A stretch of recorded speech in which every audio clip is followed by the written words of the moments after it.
আপনি বলছেন হুজুর খুব অভাবে দিন কাটছে, এজন্যই কিস্তির উপরে টাকা নিয়েছি।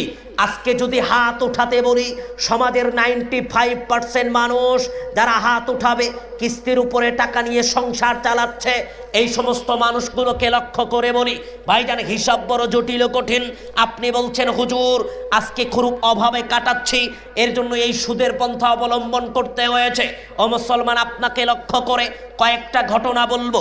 খন্দকের যুদ্ধে পাথর ভাঙ্গা যাচ্ছে না, আল্লাহর নবীকে ডাকা হলো, আল্লাহর নবী আসলেন, পাথর ভাঙবেন, হাতুড়ি এভাবে উঠিয়েছেন, পেট থেকে কাপড় একটু উপরে উঠে গেছে, পেটের ভিতরে সাহাবী বুঝতে পেরেছেন, দেখতে পেয়েছেন আল্লাহর নবী ক্ষুধার তাড়নায় পেটে পাথর বেঁধে আছেন। সাহাবী দৌড়িয়ে বাড়িতে চলে গেছেন, স্ত্রীকে বলছেন স্ত্রী বাড়িতে কি আছে একটু বলো তো। আমি দেখলাম, বুঝতে পারলাম আল্লাহর নবী কয়েকদিন যাবত না খেয়ে আছেন, যার জন্য তার চেহারায়